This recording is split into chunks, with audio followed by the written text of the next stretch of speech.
Hi everyone. This is the Faridpur Historical Survey. Today we're going to be talking to Chowdhury Abdullah Quaseed, who is the grandson of Lalmia. Lalmia was a prominent politician of Bangladesh before 1971. Lalmia was his popular name. Lalmia's real name, to my knowledge, is Alhaj Abdullah Zahiruddin Muazzam Hussain Chowdhury. Lalmia represented Faridpur and Rajbari in Parliament. He was the Federal Minister of Social Welfare, Labor and Health in Pakistan. He was a leading minister from East Pakistan in the cabinet of Field Marshal Ayub Khan. Kausid Bhai, now we're both relatives. We are distant relatives. We are both originally from the same village in Faridpur, which is the Bishashbari estate in Chandpur. Our family spread its wings and got divided into four branches. You are from one branch, which is Moiz Manzil. I am from another branch, which is Bishashbari in Jaipur. We have two other branches, including Bishashbari 2 and Chaudhry Bari. Lalmia was the son of Chaudhry Moizuddin Bishash, who was one of the most powerful landlords in Bengal. Can you tell us more about Lalmia's father? Thank you so much, Umran. I feel really great that we are here in this platform. And yes, it's wonderful also that, we are related and we are on this platform being able to talk about people in our family who have done great things. And we may not be as great as them, but it's nice to remember them and give credit where it is due and to show them respect and homage. So basically, Chaudhry Bazuddin Bishash, as you said, he was he was the son of Chaudhry Mokibuddin, who was the landlord, the zamindar of the Bishash estate, the Chandpur Bishash estate. But he actually branched out from the family. He didn't really get anything from the family because of a lot of internal family feuds and complications, which I don't need to get into. But he ventured out and he went off into North Bengal, and he started off completely on his own with small businesses, and then started acquiring land in the north of Bengal. And then he, again, after many years, that he did in 1856, he went off to the north of Bengal at the age of 16. He was born in 1840. And then again, he came back to Faridpur in 1871 and also started acquiring estates in Faridpur and a lot of estates in West Bengal and in Manikganj in Dhaka and a lot of those areas.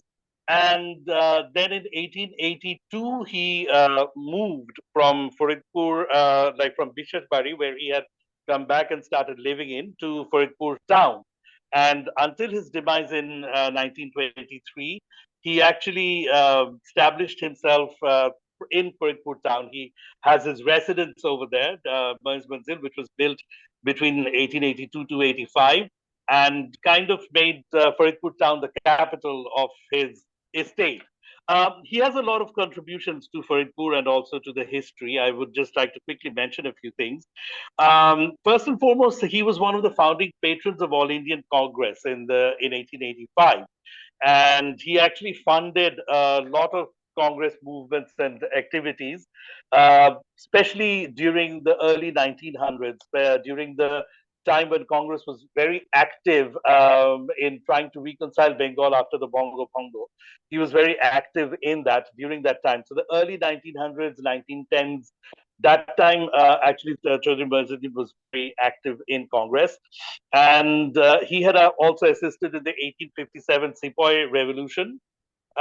He had actually gone and given a group of his men to help the people, I mean, the sepoys who were labeled as mutineers, but they were our first revolutionaries of the subcontinent, the anti-colonial movement. And of course, he was also in the anti-indigo movement of 1859 and 1860. Several other things. He helped to establish the People's Association of Faridpur in 1883. The main person who spearheaded that was Obika Charan Mojumdar, and he was there to assist him in every way, and he was one of the co-founders of that. So I'm very careful in actually giving credit where it is due. So that's why I will say that he didn't establish the People's Association. He helped establish it. Ombika Charan took the lead in that. And People's Association of Faridpur is actually the very first political party of East Bengal. So definitely, I mean, he was among the people who helped to give rise to constitutional politics in East Bengal. And later on, in the early 1800s, he played a very crucial role in actually establishing the district council. In the late 1800s, he, like 1885 to 1890, he helped to create the Faridpur district council, and that actually spearheaded the creation of district councils all over Bengal and in other places as well. So it was like a ripple effect and a chain reaction. And the best thing is that the reason why the district council was created was to bring all the important people of a district together in one platform so that they can interface with the British government and discuss about how to bring development and into that district, and how to deploy the funds which are collected as taxes in the development of that district. So this was one of the very first steps towards gradually taking control of administration into hands of locals, which is what paved to a great extent, the way towards the movement for independence and constitutional politics and all of that. So he actually did have a butterfly effect, I would say, in the whole politics of India. So a lot of great things can be attributed to Chaudhry Moizuddin Biswas. And I can also, like regarding his estate, I can also mention a couple of small pointers. It was actually about 4,000 square kilometers, which was one of among the 10 largest estates of unified Bengal. That also placed him among the 200, approximately 200 largest estates of combined India. So 4,000 square kilometers is a pretty large area. But at the same time, we need to remember, like, the biggest estate in Bengal was Bardhaman Estate, 66,000 square kilometers. Rajshahi Raj followed with about 36,000 square kilometers. Those were like empires, humongous. And then there were a few others in Tripura and West Bengal, and then it was Moizuddin Estate. And Bhawal Estate was about 1,500 square kilometers. Nawab Estate was about 1,200 square kilometers. Hasan Raja Estate was about 2,000 square kilometers. So I'm just kind of putting things in the context that uh, though 4,000 square kilometer actually may seem phenomenal to certain people, but it is also not that much uncommon. It was also prevalent at that time. So So he that's was kind of like Chaudhry he was a Biswas merchant. in He a was a merchant in his own. He was a merchant in his own right. He was a freedom fighter, yeah, politically. he had a lot of businesses as well. He I used also his heard that he businesses. had. I also heard he had properties in Arabia as part of his estate. He because I think it Uh, was a tradition no, among the Muslims, if they could buy land holdings in Arabia in the Hejaz region, which is where Makkah and Medina is. he Um, went for Hajj in 1910 after his wife passed away. 1909, 1910 circa. He went to for Hajj at that time. So over there at that point in time, he purchased not like an estate, but yes, he bought some property very close to the Kaaba in the city of Makkah. Of course, that was we lost ownership of that long time back, almost in the 1930s, or probably that was can lost you 30s can you or tell 40s. us But yes, about he did have right? property Can you there. tell us about the ancestral roots of our family as a whole, of this clan, really?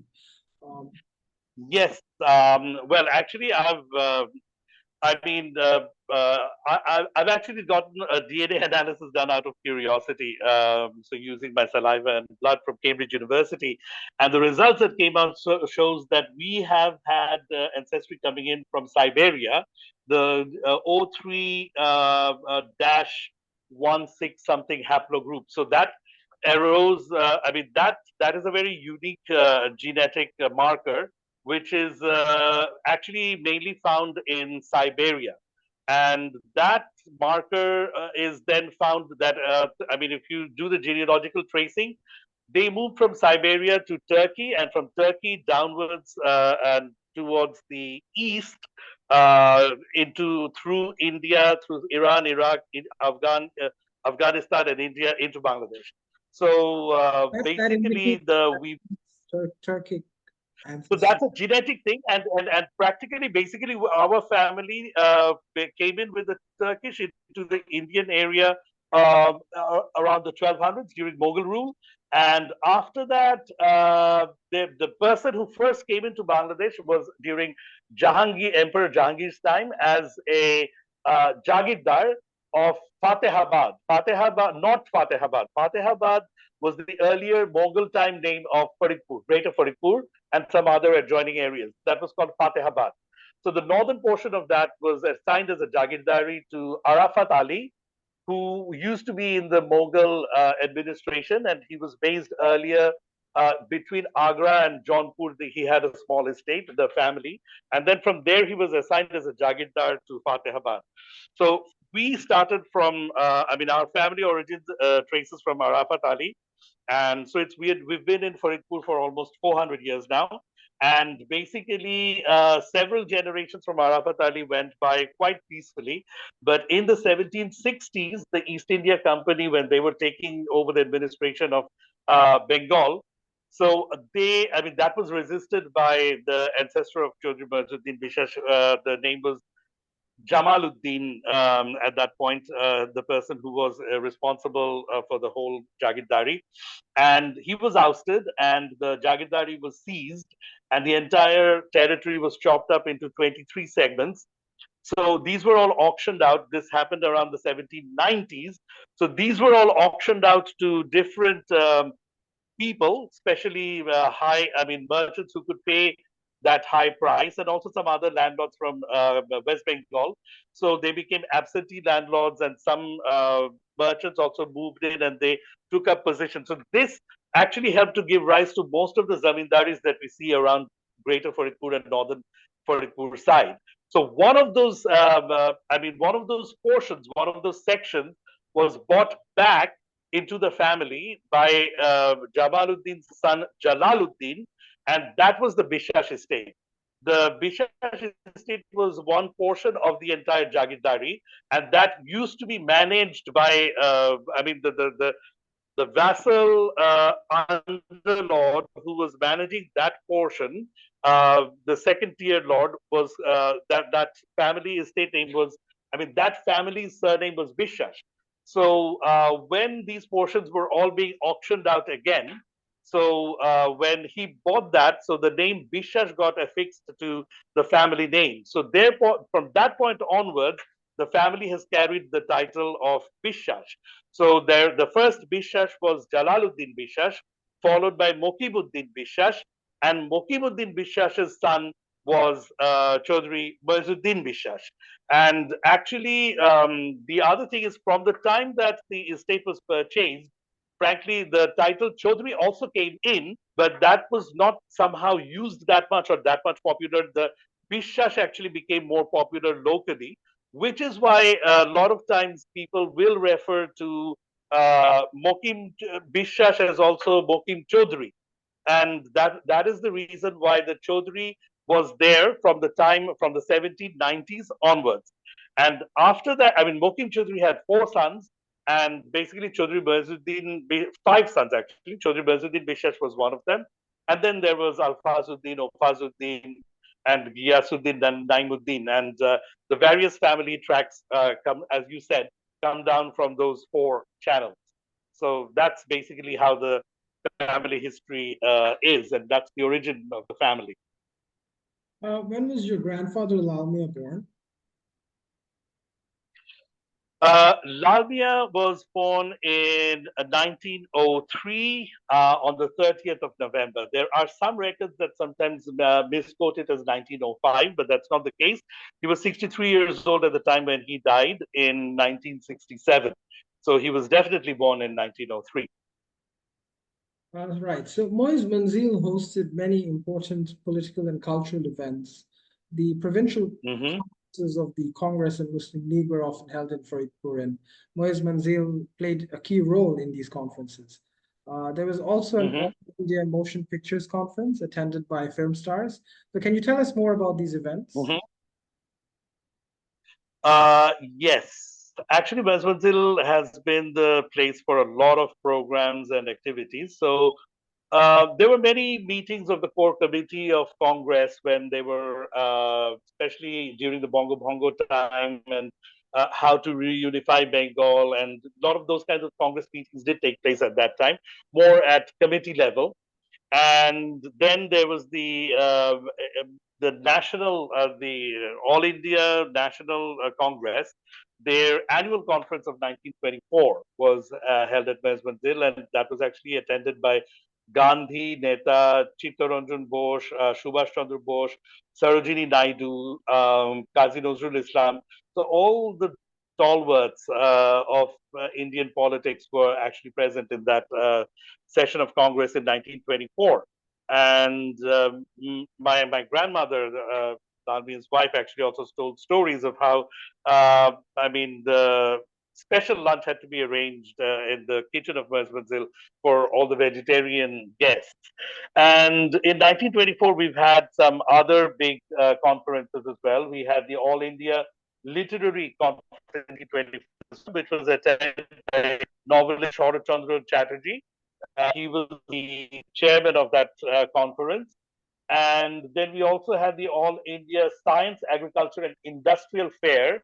That also took place in 1954 for the to be something similar to like the industrial fair or the trade fairs of states. So, and the literary that we are talking about, the literary conference, that was very much the present Lit Fest that we have. So it was like the predecessor of the Lit Fest or the Hay Festival that has been taking place in Dhaka in recent years.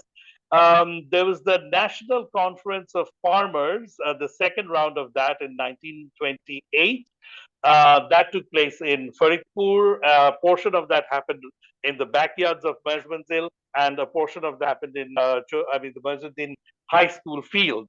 And then there was the National Education Conference of 1929, where were a lot of the policies were adopted about national education curriculum and what should be included, what should not be included, the upgradation of the curriculum, modernization. And then there was the National Student Union Conference in 1931. That all took place. And then there was a conference of nationalist Muslims that took place in 1932. That was a massive conference which was hosted by the Nawab of Mahmudabad, Dr. M.A. Ansari, and all the topmost Muslim politicians of India attended that event. And then we have again the All India National Literary Conference in 1933. Then again the All India Science and Technology Fair also in 1933. And I can mention to you that for this Science and Technology Fair, in order to show a scientific breakthrough, Lalmia himself paid personally for electric connections to be established in Faridpur, getting the electric lines drawn all the way from West Bengal, from Calcutta. So and then when he actually paid a significant amount of cost from the infrastructure, the government felt embarrassed and thought that it is also time for them to contribute. So then it became a joint project. And then electricity was brought to Faridpur in 1933 ahead of many other districts. So it was one of the first districts in Bangladesh, in East Bengal side, to have electricity in the streets and all the public buildings and everything. And then that was actually hosted by Jagadish Chandra Bosu. As you can imagine, these are all the most famous names. And then there was the non-cooperation Khadi movement launch in East Bengal. So there were four major conferences that launched the movement, one in Dhaka, one in all the major divisional cities, you could say. So Faridpur was not a divisional city, but somehow Faridpur hosted one of those conferences for the launching of the non-cooperation movement. So that's really very interesting. And we've got a few more very important conferences that took place. I can quickly name a few more. And then there was the annual conference of All Indian Motion Picture Association in 1934. And this was this took place on the New Year's Eve of 1934. And on the 1st of January 1935, the first movie theater of Faridpur was also launched after this program took place. And this program was attended by Prithvi Raj Kapoor, Kanun Devi, Leela Desai, Promotesh Borua, and also the very first, I mean, the Crown Prince of Nepal, Promotesh Borua was. He was the first person to act in the role of Devdas. So all of these very luminary personalities, and as you know, Prithvi Raj Kapoor is the father of Raj Kapoor, so great grandfather of Kareena Kapoor, and also they were all attending that conference, which took place in Mersmanzil. So, and then there was the Farmers Conference of I did see 1938. see a cinema hall in Faridpur, which was established by your grandfather. I think so. I was told that I think the first cinema was established by Lalmia. Yeah. So that was the hall. That was called Maya. That was named after his eldest daughter. So his eldest daughter's nickname was Maya. So that hall was named after her, and it was inaugurated by Prithvi Raj Kapoor and all the great luminaries who stayed overnight in Faridpur. So these are some of the major conferences and events, and of course there was the Robindro Memorial Conference in 1941 in 42 after the demise of Robindranath. That took place over there. There was a conference for the launching of the Quit India movement of 1942 that took place in Mersmanzil as well. And then there was the All India Muslim League conference, uh, basically the conference that determined the partitioning. So that in 1946, there was a conference in Mersmanzil as well, in which most of the Muslim League top-notch people were there. So they were preparing for the election. So that was more like a briefing session for the major 1946 landslide election. All the candidates had been gathered in for a meeting. So that also took place. So that was more like a briefing session and a meeting for all the election candidates. And there was some of the major ones. Conference of All India Anti-Famine Strategy Relief Coordination, that was there in 1943.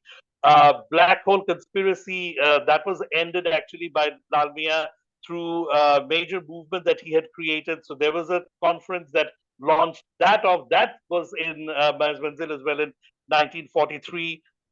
There was a major meeting of Jukta Front in 1953 in Mersmanzil, and after the victory also in 1954 in Mersmanzil, which was largely organized by his younger brother. And in 1951, there was the All India Science Culture Fair again, and there was also the literary conference again in 1951, and that was chaired by Dr. Muhammad Shohidullah. And the list actually goes on into the 1960s as well. So, I mean, Mersmanzil was a major, I mean, especially from the 1920s up to the 1950s, I mean, Mersmanzil was a major conference venue. Right. So we're going to move on to the next question now. Yeah. So Lalmia is an alumni of Aligarh Muslim University. Lalmia studied at Aligarh. When did he enroll there? He joined Aligarh University when he was 14 years old in 1918. And actually, that was, I mean, he was already very much inspired to get into politics because he saw his father and all these things happening at home all the time. But it was when he went to Aligarh that, I mean, he just felt that it's got to be now.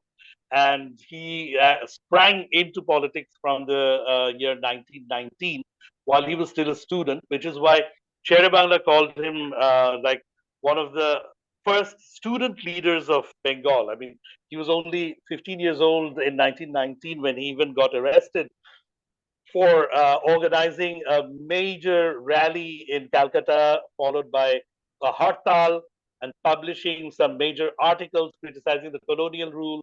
And then he also became involved with the Khilafat movement. So all of those things he was doing as a young teenager. He was a brilliant student. He finished his entrance exam at the age of 12, and he was only 14 when he got into university. It's a fantastic achievement. And when did he get married? I believe Lalmia's wife is a descendant of Tipu Sultan. Tell us about Lalmia's wife.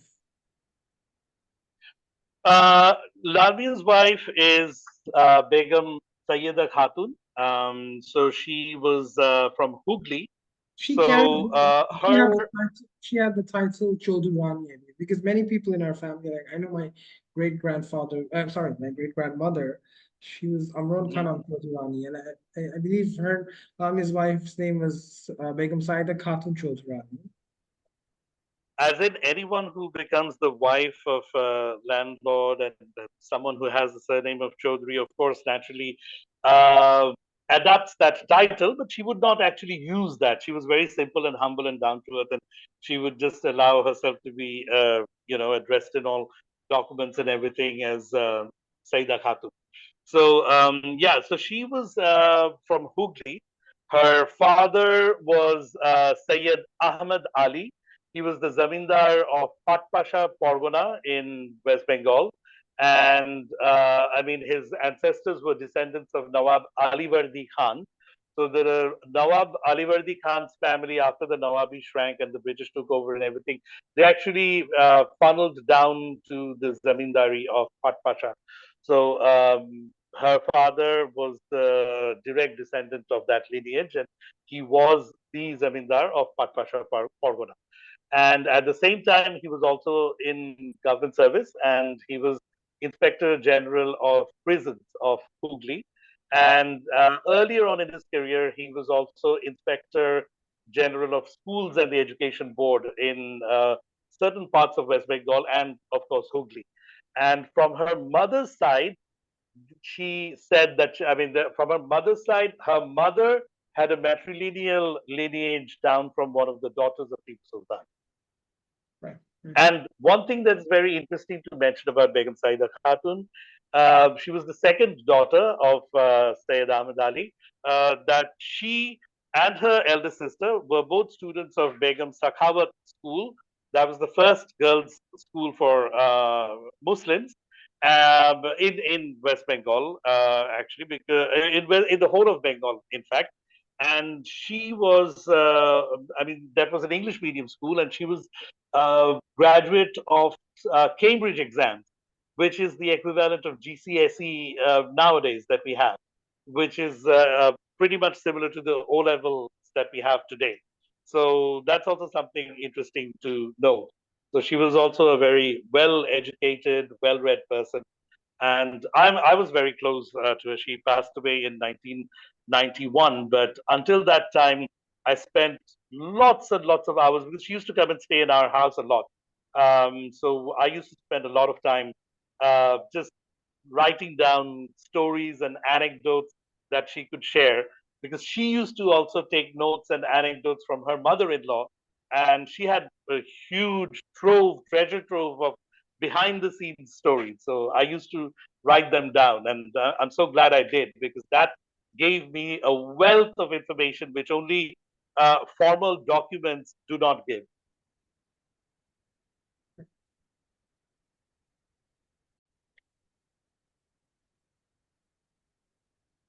So, Lalmia got involved in the politics of the Congress Party early on. Did Yeah, he take part in the right. Khilafat movement, which you mentioned earlier, which was led by Congress leaders like Maulana Azad? Yeah. Lalmia was very active in the Khilafat movement. In fact, that was one of the major the first major movement that he got into. And he was very active, and that was the very first time that he went to prison as well. And that was in 1919. And he was only 14 years, I mean, he was just 15 at that time.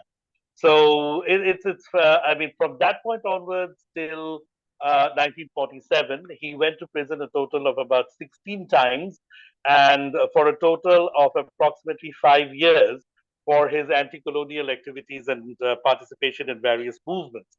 And several times he has shared the same prison wing as some very important people. He was also once in the same prison wing with Jawaharlal Nehru as well, and with Gandhi as well a couple of times. And Qazi Nazrul Islam and he were also in the same prison a couple of times. So he's actually become very. I mean, in prison, his closeness and proximity with some of the major leaders increased even more. So yeah, so he had a lot of difficult time during the British period. And on the slightest of pretext, they would come and arrest him. They even came and arrested him from the Akika ceremony of one of his children as well. Right. So, yeah, things like that. It was just part of life back then. So yeah, obviously that was under British colonial rule, and everyone from Mahatma Yeah. Gandhi to Jawaharlal Nehru, everyone suffered imprisonment.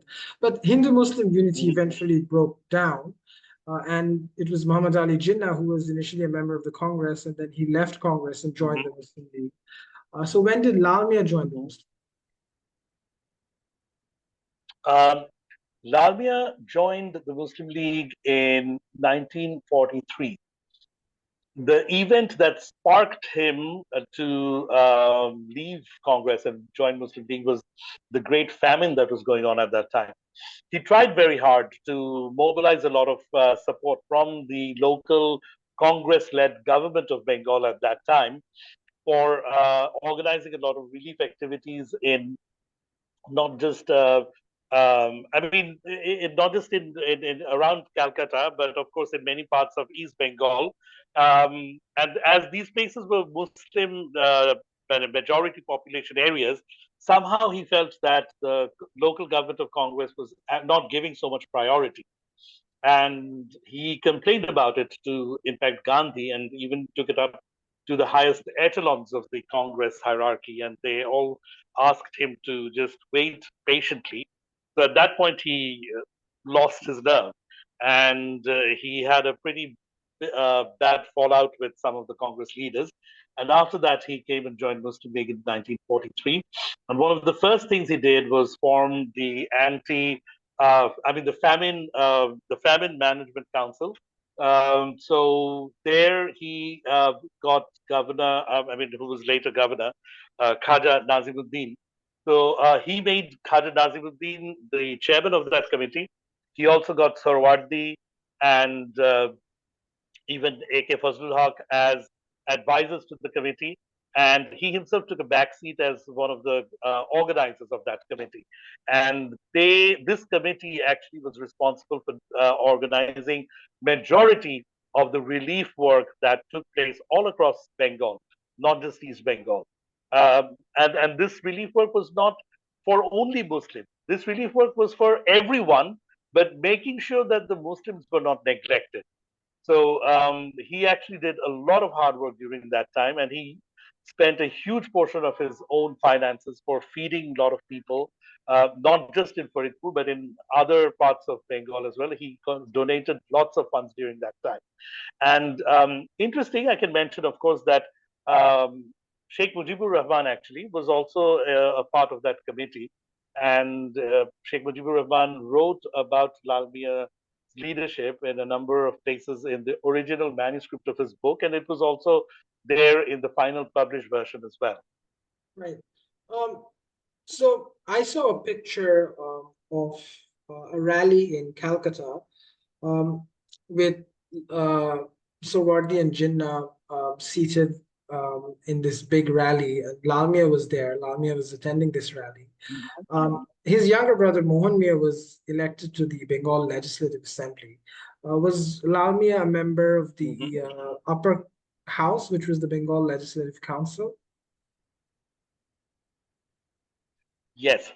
The photograph that you saw, that is actually from 1946. That photograph was from the preparatory meetings and rallies that were going on leading up to that massive 1946 election, which was the crux of history. That was the pivotal point which decided that Pakistan, a separate country called Pakistan, will need to be formed because the Muslims do need another country.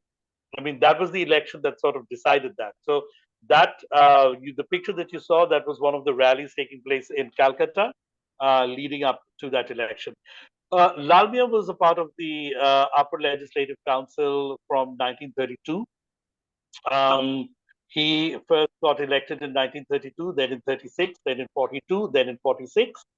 And later on, the country separated and it became Pakistan, he became the member of the first Constituent Assembly that was formed in 47 and then again in 51.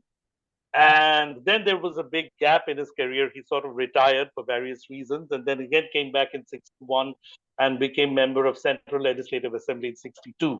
Right. So he had I saw a lot of letter lot of from right. I saw a letter from Pakistan's then Prime Minister Muhammad Ali of Bogra, who wrote to Lalmia in yeah. 1953, after Muhammad Ali Hmm. assumed the office of Prime Minister in Karachi. Uh, Yeah. so, what political role did Lalmia have in the 1950s? Because um, I saw this picture also of Lalmia at Flashman's Hotel in Rawalpindi with Muhammad Ali of Bogra. It's also interesting because I was talking to Hmm. my dad about this. My grandfather, Shamsuddin Chaudhry, he was also a frequent visitor to the Flashman Hmm. Hotel, and he used to meet Lalmia there. And Hmm. General Nuruddin in Bangladesh, he was the Hmm. army.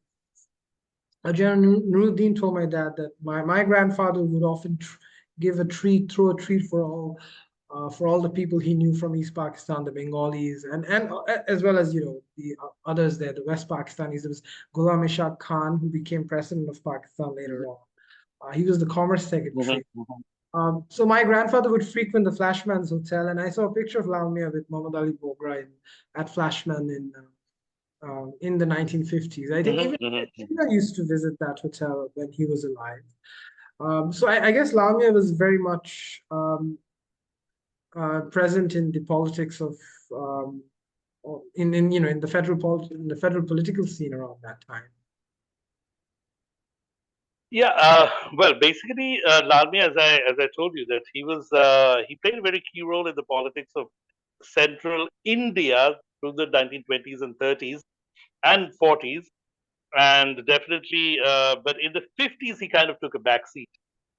Um, if you're talking about like his involvement in sort of federal politics, I need to mention that he was actually one of the key persons of the Congress party who was organizing all the Congress movements and activities in East Bengal.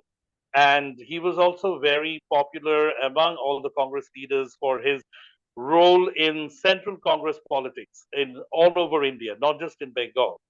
One of the major contributions that he had in central Indian politics is the fact that he went to almost 200 of the 560 princely states and tried to talk them into joining the Indian Union. Oh, And he was able to get, I think, about 100 signatures. So that was this is a was big thing that before happened in the partition. 1930s. This was before partition or after partition? I'm talking about the 1930s. This was in the Right. 1930s. Yeah. Okay. So in I the was referring to federal as in East and West Pakistan. I'm coming to that. I'm coming to that. So basically, what I'm saying is that Lalmia had a very big role to play in the central politics of entire India. And later on, after 1947, definitely he was one of the major leaders who worked for the independence. I will need to explain to you a little bit about the 1946 election in order to explain why he was very much involved in federal politics. In 1946, he was referred to as one of the silent architects of the partition. Reason being that he was one of the key persons who he was actually the head of the committee for the campaigning of Muslim League across Bengal. As a result of that, he was the one going to every district, coaching literally the candidates and talking to them and funding them. And he played a big role in selecting the candidates who would contest in that election and filtering out some of the older candidates who were weaker. And somehow his prediction and his coaching, his guiding, everything worked, and which is largely credited for the massive landslide victory in 1946, which paved the way for the creation of the new country. Therefore, most of the people who were in parliament owed a huge debt of gratitude to Lalmia. As a result of that, Lalmia was very popular and very influential in federal politics. However, in 19 oh, and also he was the head of several parliamentary committees from 1947 and also in 1951, and he was in fact the president of the committee that used to nominate the provincial governors. And he was, in fact, it is known that one of the governors of one of the western provinces was vetoed by Lalmia, and he probably also had not allowed someone to come. I mean, he had also vetoed someone in Eastern province as well. So he had that much of clout and influence in the early 1950s. However, in 1952, after the language movement and the way that the Western government actually didn't really pay much attention to the whole matter, he found he was very disillusioned with the attitude that was displayed by the West Pakistani government. And there were some other issues as well that were brewing up, and he just quit politics. He got very frustrated and he quit politics. So from 1952 March till 1961, end of 1961, there was almost like a nearly 10 years hiatus that he was on. And during this time, he became very spiritual and he was detached from politics. But at the same time, all the big leaders used to come and visit him. And from behind the scenes, he used to help people as much as he could. And he could call the shots in some areas. But this was a setback in his life, I would say, because a lot of people used to say. It's interesting that you say this, because after the language movement, we had two Bengali prime ministers who were eventually ousted. So there was a lot of cause for disillusionment at that time. So we had three Bengali prime ministers. We had three prime ministers from East Pakistan. We had Qazi Nazimuddin, we had Muhammad Ali Bogra, and we had Sawardi towards the end. Exactly. Right. So the whole and the letter that you saw from Muhammad Ali of Bogura, he had written to Lalmia in 1953 that he's coming to visit him. And the purpose of that visit was to try and convince him to come back to politics and assume an important position, but he just wouldn't. Finally, again in 1961, at the behest of a lot of people, including the opposition, including a lot of people from Awami League even actually spoke to him, that we need big leaders in the center who can actually represent the interests of East Pakistan and who can make a lot of good things happen for us. So please come back. So everybody was like, Lal Bhai, come back, Lal Bhai, come back. So finally, he decided to. So, but a lot of people say that if he hadn't taken that long break in between, there was a high possibility that he could actually become a prime minister who could have lasted and who could have made a big difference to the whole of history as well. But well, what hasn't happened hasn't happened. So he joined the Convention Muslim League, and he represented Faridpur 1 constituency in the parliament under the 1962 constitution, which was the basic democracy system. And his constituency basically covered what is now present-day Rajbari district in Faridpur. Is that correct? It covered the area would cover a few two or three constituencies of present Faridpur and a couple of constituencies of Rajbari. Yeah, of course. I mean, those were much larger constituencies back then. Yes, and the constituencies were in fact a lot bigger in the British time, like in the 1932-36 and in the upper legislative councils. At that time, each constituency was approximately each district. And each district of that time was actually 3, 4, 5 districts of present time. So that was actually, so you could say he was representing over a dozen present constituencies during the 1930s when he was in the central, upper legislative council of Unified Bengal. Right. And how many times was he elected to the National Assembly of Pakistan? Like I told you, he was as soon as the nation was formed, 1947, that was called the Constituent Assembly. And 1951, the name was also Constituent Assembly. And then, as I said, he quit everything in 52. And then in 62, he joined the elections again. And then he was in the legislative member of Central Legislative Assembly. So now we're moving into the 1960s. Lalmia was a minister in Ayub Khan's cabinet. Which ministries and portfolios did he hold? He was Minister for Labor, Social Welfare, and Health, three portfolios. But he was very active, and he used to be involved in a lot of other, activities as well that went beyond his portfolios also. Can you tell us about some of his achievements as a minister? I noticed in your archive that he was involved in declaring Dhaka the second capital of Pakistan during a cabinet meeting in 1964. Hmm. Well, yes, he actually did quite a lot of work. He was a very active person. I mean, he didn't just enjoy his title and sit back. Um, One of the things that he did is like I said, he did a lot of things that went beyond his portfolios. He significantly rallied for the Dhaka Jessore Highway. So that was one of the things that we can give him credit for. He rallied for Dhaka to be proclaimed the second capital because there was a lot of talk about if Islamabad becomes, the main capital, then maybe Karachi as like the second capital.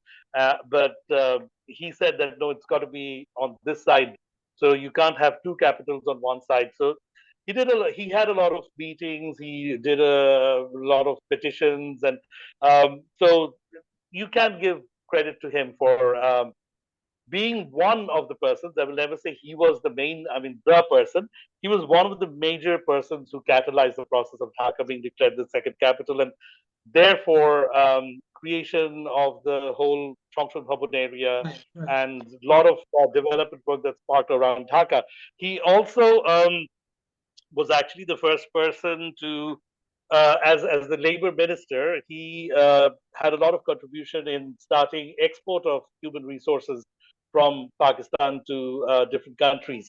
So he cemented the human resource export deal to Sweden, Russia, Scandinavian countries, and at the same time, he was also one of the first persons to consider the establishment of a wage commission. Like every worker needs to have a regulated pay structure and perks and benefits and everything according to the law. So he was the person during his ministry, during his time, the labor law was largely formulated, revamped, and put into place for all the big jute factories and different mills that were there all over Pakistan.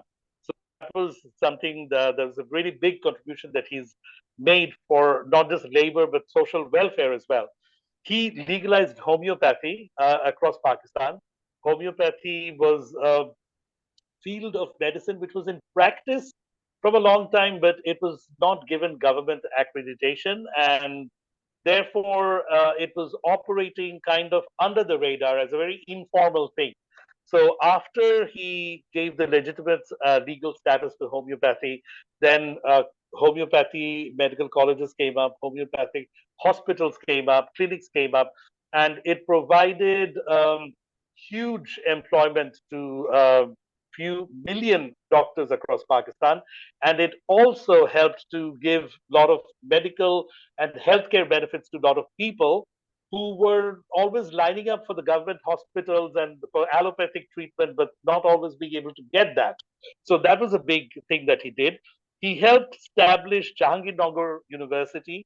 He helped establish Burdham in Dhaka as well as Maree.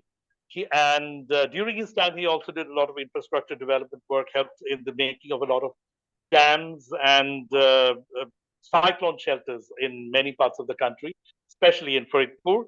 And I would also mention that other than that, he's also had a lot of, like I said, he brought electricity to Faridpur. He repaired the train line from starting from Joshore all the way to Faridpur in 1932 with his own expenses. And he also did a lot. He formed something which was called Faridpur Improvement Trust, and through that he basically developed most of the roads that we see in Faridpur city today. He revamped, renovated, and largely expanded the city council building. So there are lots of contributions that he has had on, and he's also, given government accreditation to several dozen schools and colleges across the country. So he has had contributions in years just Right. within his periphery.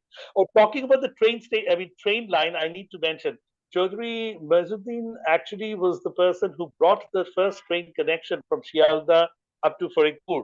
And one of the first stations that was not the main Faridpur station, the first station was actually a station made near the Chandpur, Right. It's I think near Bishopberry station. It's called the Amirabad. Amir Ali station. The Amirabad. Yeah, yeah, Right now, Amirabad it's called the station. Yeah, Amirabad. Right. yeah, So, yeah. what was Lalmia's view on the autonomy of East Pakistan? Why did he not work in the opposition? As I told you, basically, he was, I mean, he felt that working in the government would help him to actually make a lot of good things happen. And technically, the people in the opposition also wanted him there because they said that we need to look at getting maximum benefits for the province, for East Pakistan. And one of the ways is definitely to try and get full autonomy and get maximum as benefits that we can from the central government through like basically making this an autonomous state. However, at the same time, until we are getting there, it was a part of a grander strategy that we need to have very good people out there who can make a lot of things happen. And there were, like Lalmia was there, and then there was also Mr. Jabbar Khan, father of Rashid Khan Menon, and he was the speaker. Jabbar Khan was a very, a person who actually had a lot of contributions for the development of East Pakistan as well. And then, of course, Muhammad Ali of Bogura was there. I mean, he had a lot of positive contributions for the development of East Pakistan. So, whereas, of course, I mean, politics of that time did not become so dirty. Politics of that time was not so antagonistic. People of both parties were actually on very good terms and they were socially very close. And a lot of people from the opposition actually requested Lalmia to come back into politics and be in a position from where he could influence the central government to not only bring a lot of benefits to the whole of Pakistan, and especially to East Pakistan, but also to have someone up there who can kind of be like a protective elder brother who can help out if things go out of hand. And he would do that. He did do that to a great extent, and he was one of the three or four people who actually gave statements in parliament in favor of autonomy. But of course, he did not agree to all the points of the autonomy demand. Like, for example, he did not agree entirely on the currency thing, and there was a couple of points he did not agree on. So I wouldn't say that he supported the autonomy demand in the way that it was demanded, but of course he stood up and he said in his speech that it would be a wise thing to do to go towards a federal government system like the one that is practiced in the United States of America, which is a step beyond what India is doing. If Pakistan would like to maintain a harmonious relationship with all its provinces and move together in unison. So he did give a speech like that somewhere around 1965. So Lamia died in 1969, or was it 1967? And he 67. 67. 67. He died in And he 19, died in he Cox's died in Bazar. He 1967. died while he was holidaying in Cox's Bazar with his family. That's what I heard. Before talking about his demise, I would say that Lalmi actually he was a bit of a sentimental person. He again quit from everything in 1967 February because I mean his remarks and the fact that he was often talking about forming a federal government system and having all the provinces become autonomous or semi-autonomous like the states of America with some I mean, like some of the laws, some of the legislatures, some of the judiciary, all of those would become independent. So those are kind of things that he was advocating for on a regular basis, and that kind of got him into the bad books of the central government, and he did have a bit of a fallout with them, starting from towards the end of the last half of 1966 onwards. His tenure was not very smooth because he was facing this kind of flack from a lot of the central leaders of West Pakistan. So at one point, he actually had a fallout, and he quit his ministry, his ministership, and from all other political positions that he held in the February of 1967. And this time he said that, this time I've really had it. I'm just completely not going to be involved in politics anymore. And then he actually just started living a retired life for a few months, and he was spending a lot of time with family. And he went to Cox's Bazar with the family of his eldest daughter, and I think maybe some other grandchildren from through another daughter of his. So he went with a big, large family group to Cox's Bazar to just spend holiday. How many And children did Lalmia have? Lalmia has 8 children, 5 daughters, 3 sons. Okay, okay. So moving on to the next He passed away. Yeah, so he passed away on the 7th of April in Right. 1967 out of a heart attack. He went swimming. He swam really far out, and then when he Right. swam back, then he collapsed on the beach with chest pain, and he couldn't make it. I see. Well, Lalmia did not live to see the independence of Bangladesh. His younger brother No, supported he did not. Pakistan. His younger brother supported Pakistan. To what extent was that support? How much contribution did he have in trying to bring about a ceasefire? And in hindsight, do you think that was a mistake on the part of Mohan Mia? If we need to talk about Mohan Mia, I need a little bit of time because I have to explain something very important, that Mohan Mia was in the opposition of the central government of Pakistan from the very beginning. Because in 1951, he actually quit Muslim League, and he went into the elections of 1951 from Krishak Proja Party, Krishak Proja Shramik Party, that was formed by Sher Bangla A.K. Fazlul Haq. So Sher Bangla A.K. Fazlul Haq was the chairman of the party, and Mohan Mia was the general secretary. Right. And Mohan Mia. Let's talk a bit about Mohan Mia because he also supported the language movement. And yeah. Right. You were saying about Mohan Mia. Yes. We need to understand that Mohan Mia was actually in the opposition of the central government and of Muslim League from the very beginning, in the sense that he got into politics from 1937. He got into politics in Muslim League, and he was very active in all the activities of Muslim League that led to the independence. And he was also a part of the Lahore Declaration. He also helped in brainstorming and coming up with the name of Pakistan as well. He was in the committee that even came up with that name and stuff. And he was very active in all the activities at a central level that led to the formation of Pakistan, along with his elder brother Lalmia. This is the Lahore After resolution that, which you're talking about. Lahore resolution. Yeah, exactly. So, because actually the Lahore resolution, Sher Bangla had a big role in compiling that. And Mohan Mia also contributed in that whole process as well. So he was very much involved at the ATEX level in the formation of Pakistan, along with his elder brother, Lalmia. And after that, but in 1951, he followed Sher Bangla, A.K. Fazlul Haq, into forming the new party, Krishak Proja Shramik Party. And he became the general secretary of that party. And therefore, from that point onwards, he was in the opposition. So he did not like the idea of breaking up of the country of Pakistan, but he was never in favor of the government of Pakistan. So there's an interesting paradox over here that we need to understand. And we also need to understand that he was actually the person who played a massive role in the Jukta Front movement. He was one of in fact, that is what got him the title of the Kingmaker of Bengal. In 1953, very similar to what his elder brother did in 1946, In 1943, Mohan Mia was the person who went all over the country selecting absolutely new people. Very few people in the 1954 election were veterans. He selected an almost entirely new generation of politicians who all won the 1954 election.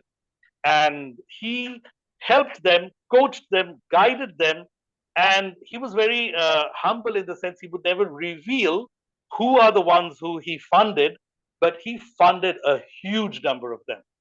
I mean, several dozen of the parliamentarians who actually went into election were funded at the back end by Mohan.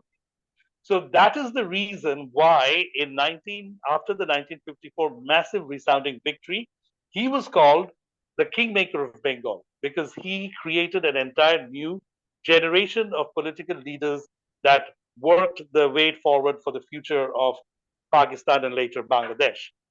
And Mohan Mia was a minister in the cabinet of Jukta Front that was formed from 1954 to 58.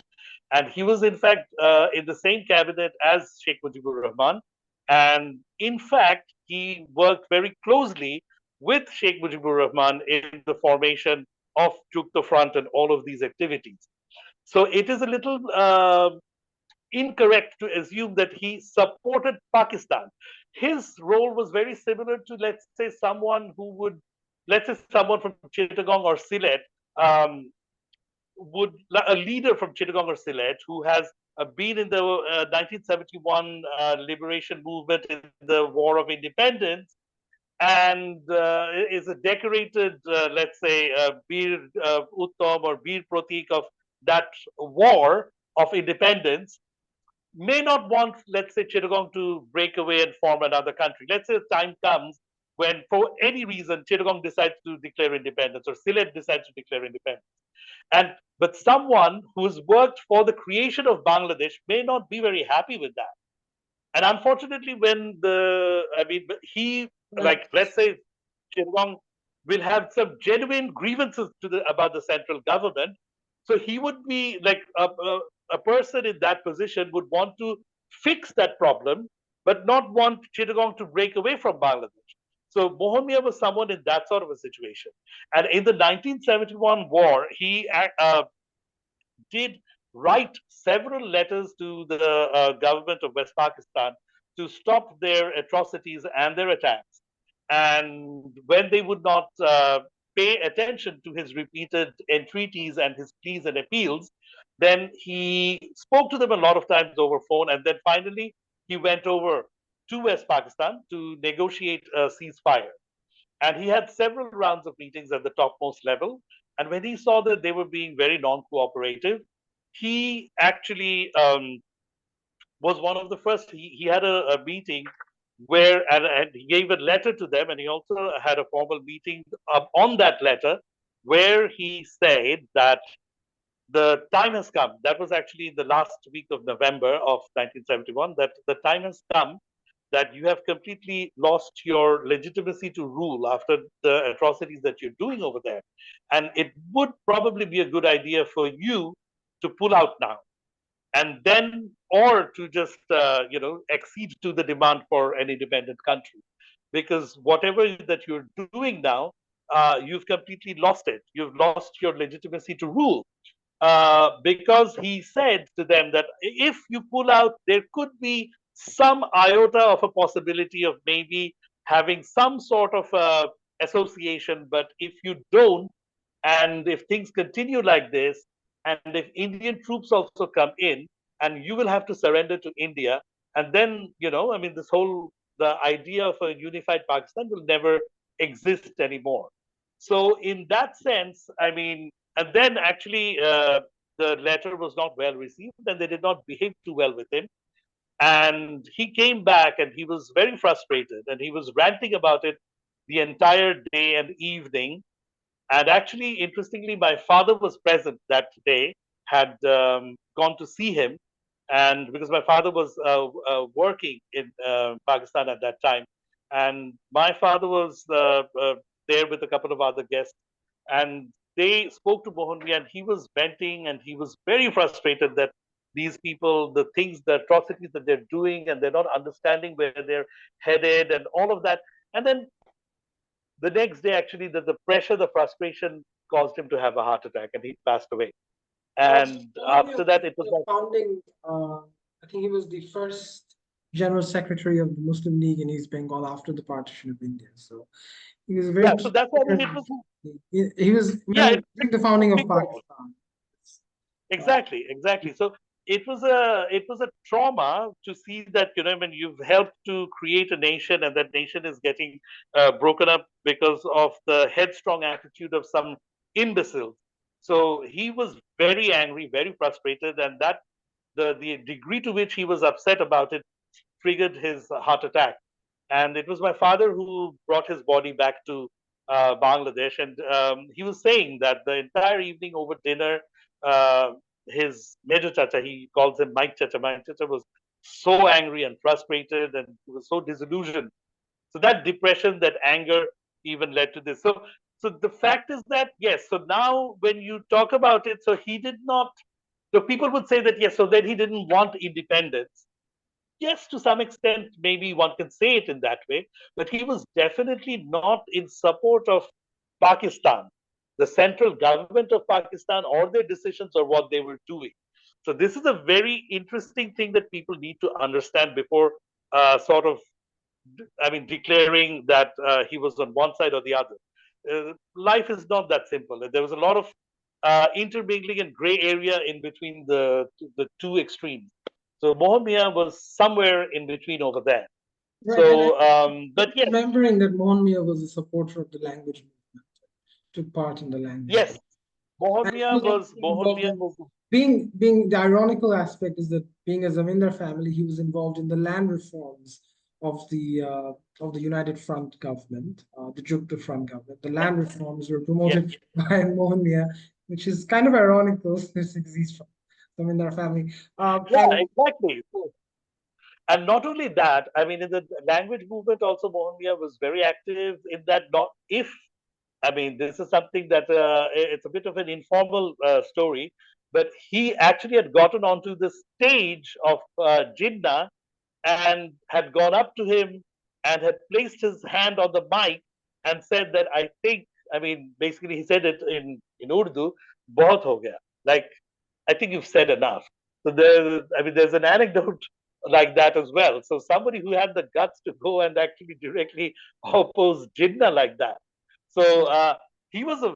I mean, it's very sad and ironic that I mean his memory. I mean, he is celebrated as a great leader throughout his life, but towards the end, the memory gets a little bit tarnished, perhaps because of some misunderstanding and misinterpretation of history. But for those who understand and who know, they would understand. it's been a century of political engagement from Moise Manziel. And one thing we should touch upon, I think one of the person who from Faridpur who was elected as the president of the Indian National Congress in 1916. Um, Mhm. he was he was a lawyer, Ambika Charan Mazumdar, and he was a lawyer That is correct. for Chaudhry Muhyiddin Bishash. The And legal, one of the, yeah, legal representative. Yes. right, and he became president of the Indian National Congress in 1916, and Yes. um, that was around the time of the Lucknow Pact, which was orchestrated between Muslim Yes. League and the Congress, and A.K. Fazlul Haq played a key role in the Lucknow Pact. I assume Hmm. actually A.K. Fazlul Haq I think became General Secretary of both the Congress, and he was Hmm. president of the Muslim League at the same time. And Ambika Hmm. Chaudhry Mazumdar from Faridpur, he became president of the Congress. And Chaudhry Yes. Muhyiddin Bishash was, of course, a client of this lawyer, Ambika Chaudhry Mazumdar. Yeah. And The I think, main person, and they're very close friends as well. yeah, and I So, have funded his political activities too. But yeah, um, uh, Chaudhry Bazuddin Bishash was not that much directly involved with I mean, the Lucknow Pact in 1916 for two reasons. One was because um, his involvement was more with the politics, with Congress and everything, when it was kind of centered around Bengal and Calcutta. After 1912, when the capital shifted to Delhi, his involvement, his movement, his physical movement, all of that kind of reduced. That was one of the reasons that, I mean, and at the same time, he was also increasing in age a lot by that time.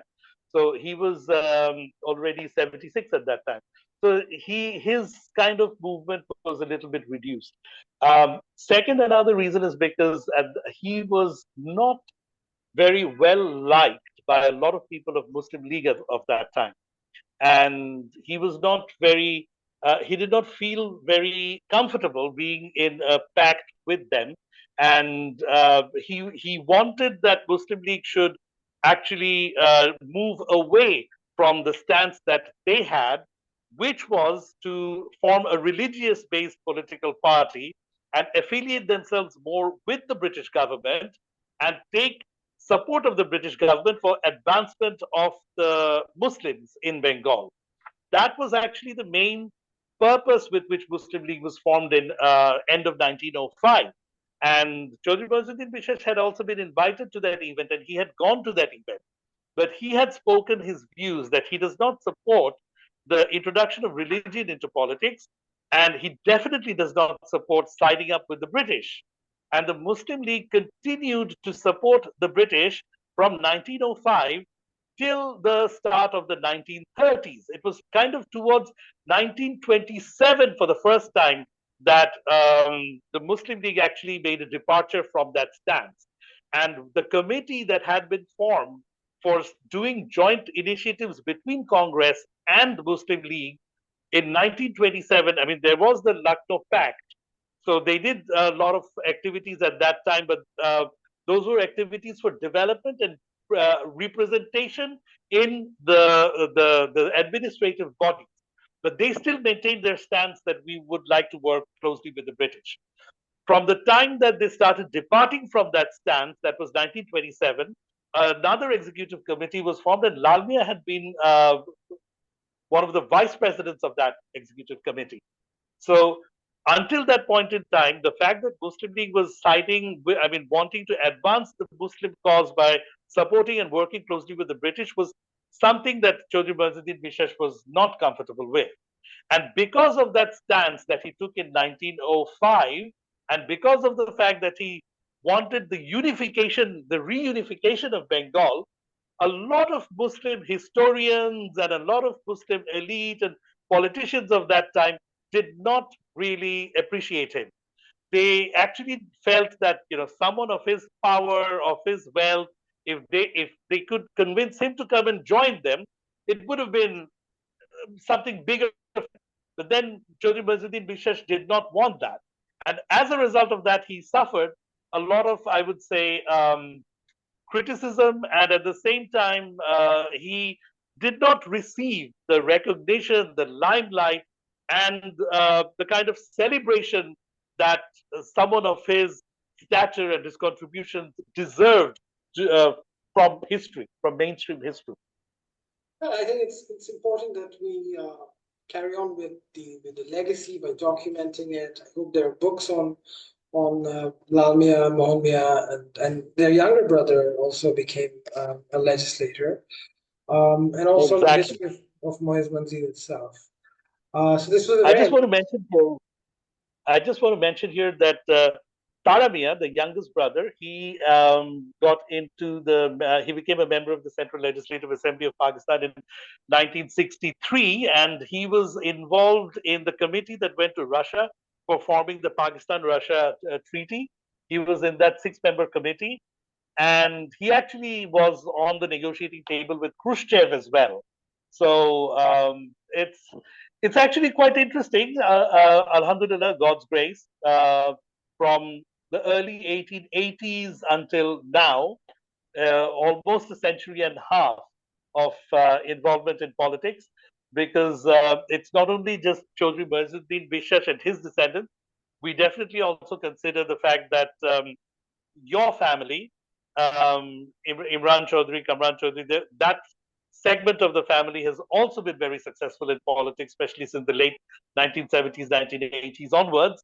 And then, of course, in recent times, over the last 15, 16 years, another branch of the family also was very successfully involved in politics. So it is, alhamdulillah, very humbling, and I do not want to say it with pride, but it is definitely a grace from God that for the last almost close to 15 decades, the family has been contributing to leadership of the country as a whole, to the subcontinent as well, and definitely for development of Faridpur. Right. It's interesting that you brought up Taramia's trip to the Soviet Union because I read in Ayub Khan's book about his parleys with the Soviets. So that's very interesting as well.